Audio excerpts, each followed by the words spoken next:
Andrea Leadsom, until recently Leader of the House, a candidate. Now, on the declared supporters, you are below the threshold of 17 to go through to the next round.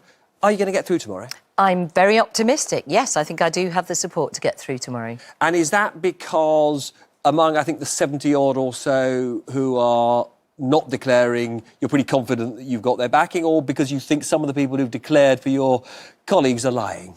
Well, you know, Conservative voters who are members of Parliament are very often playing their cards close to their chest. There's a whole range of colleagues who, for one reason or another, don't want to declare for one candidate or other, and I'm very optimistic about tomorrow. But tomorrow's a big day. I think, you know, we'll see some real facts tomorrow. Before then, it's all just speculation. Of course.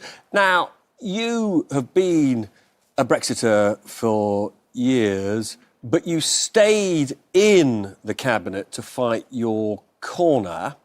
There are quite a lot of Brexiter MPs who say that is why they can't vote for you, because they somehow hold you, I don't know, sort of as being complicit in the kind of Brexit they don't like. Do you regret not having resigned when Boris Johnson, for example, resigned? No, I have always tried to do the right thing for my country at every stage throughout my parliamentary career.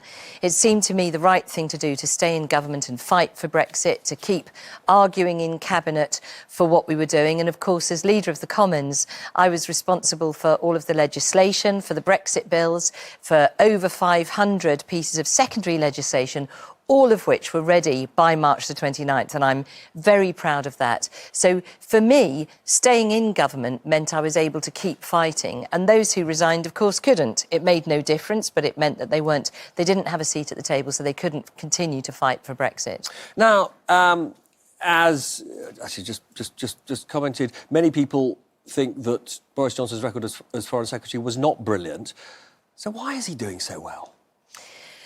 I mean, tomorrow will be an important day, and Boris does have a lot of fans, because I think he has portrayed himself as an election winner, and I think that, you know, there is a lot of evidence that he is popular with some people. But, you know, that it's something that it's vital for the country and for the parliamentary party that there is plenty of scrutiny of all the candidates. And of course, for me, as one of them, I'm extremely keen that we continue to see a diverse range of candidates going through. I would like to see women going through to the next round. I mean, there is a risk, Yeah. isn't there, that both you and Esther McVey go out tomorrow, which means, you know, broadly, we'd be back to the sort of rather dull choice of a bunch of men, middle-aged men. Well, you know, I think it's important to have a diverse range of candidates. I have a very clear plan for a managed exit from the EU. I do also have the proven negotiating skills in Parliament, in a hung Parliament, to work across party, to get people to work together through things like proxy voting and the complaints procedure. So I do have a real track record of getting things done. So I'm hoping that that is going to appeal to some of my colleagues. I mean, Anushka's got a tiny bit, I think, of good news for you, haven't you, Anushka? Do you want to just... because, yeah, you know...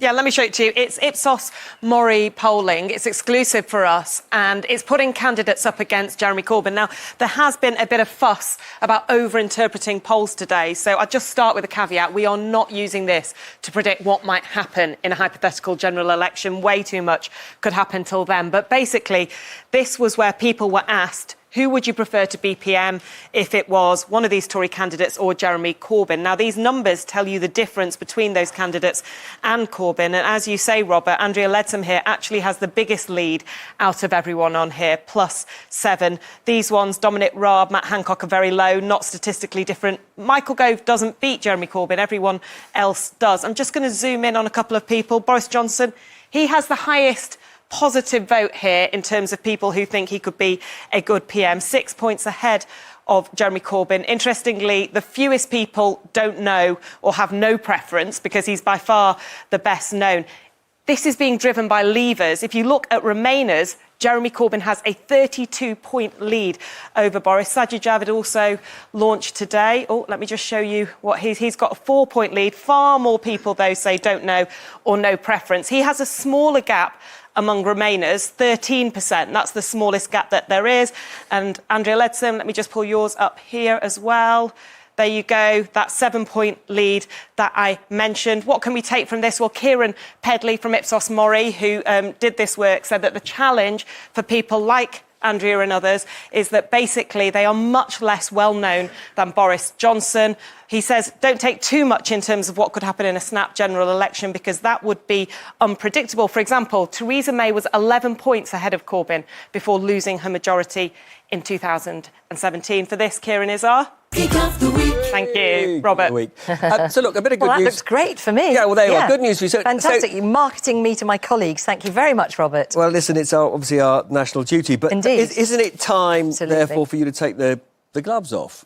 Because, Well, I mean, yeah. just to be clear... My mum did say that to me earlier tonight. She said exactly that. She'd be delighted with you for that. Well, because, I mean, what does it say, frankly, about your colleagues, that they're backing somebody who has called Muslim women who wear the veil letterboxes, who has been widely accused by his Foreign Office colleagues of being incapable of reading briefs properly, who many people say put Nazanin Zaghari-Ratcliffe in danger by what he said to the Tory Select Committee? This was the British woman imprisoned in Iran. Very well. His frankly, track record is not flawless. And yet, people from all across the party are describing him as this great winner for them. What's going on? Well, I'm putting myself forward in a positive way. I have a track record of getting things done. I can deliver a managed exit. And really importantly, I have transformational ideas for the United Kingdom once we get out of the EU. So I'm just really appealing in a positive way to colleagues. I don't want to sit here and criticise other contenders, but I do absolutely agree that we need a diverse range of candidates going forward, and it would be a great shame if there are no women after tomorrow. I mean, look, I do want to get on to, because obviously it really matters that all the candidates have some idea of what Britain should look like. Yes. After it really Brexit. Does. But just one, just one final question though on Boris. If, obviously very unlikely you're not going to win, but if you were not to win, could you see yourself backing Boris Johnson? Look, I am trying to become the next Prime Minister of this country. This is my pitch to try and do something for my nation that I truly love. And I have some fantastic ideas. And I'd much rather be talking about that than having you try and tempt me to diss Boris. Now, I may say so, very politely. You can say whatever you like, politely or not. Thank you, but Sajid Javid, the Home Secretary, I thought made quite an important point, actually earlier this week, not at his launch today, when he said that he did not think that the Tories actually could be confident of winning an election, even if you deliver Brexit, because broadly Brexit is no more than voters expected of you, and if you do it, they'll say about time too. Yeah. What else? There's a lot more. There's a lot more that needs to be done. So what is your big idea? So for me, social transformation is about social justice. So I have some very big ideas. So, for example, on the environment, I think I'm delighted by the announcement today, but we really do need to tackle on a global scale the climate emergency. We can really do something for developing countries to protect their environment, but at home we can really start to decarbonise. It can be a fantastic new opportunity for jobs and growth and skills development. It can be a real boost for our nation. But at the same time, in terms of the very young, we need a whole raft of new measures to help new families. So building up children's centres, more support for new families, more support for free childcare for parents who are struggling to get to work and make ends meet. At the other end of the scale, we have to solve the social care crisis to last for a generation. And I would want to work cross-party to do that, because it cannot be a political football. So I'd want to do that before the next general election. And then for young people who've had so little intergenerational fairness, I would want to introduce a new scheme to enable them to borrow the money for the deposit on a home of their own. So when they're paying high rent, they can swap that rent for a mortgage and a secure home of their own. And on the supply side, I think we should be allowing local authorities to buy a piece of greenfield or brownfield land that they can then bring services to, and we can have a whole raft of new self-build and affordable homes for young people to be able to buy. So lots of different measures. A fantastic hustling performance there. Thank you so much. Marvellous. If I could now, though, take you back to 2016, yes, where you actually, I think for many people, surprised at the extent to which you picked up momentum, but you pulled out at the last after an interview that didn't go completely wonderfully for you. That's not why I pulled out, Robert. That is not why I pulled out. Well, so to be very clear, yep. At the time, we had a government who had said, if you vote leave, there'll be 500,000 job losses, we'll be cutting pensions, we'll be cutting the NHS. And I was faced with coming a long way second and facing a 9-week leadership campaign.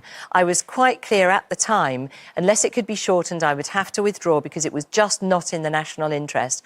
So I would put it to you that always I have acted in the best interest of my country, not in my narrow interest. But that was given what interview. subsequently happened.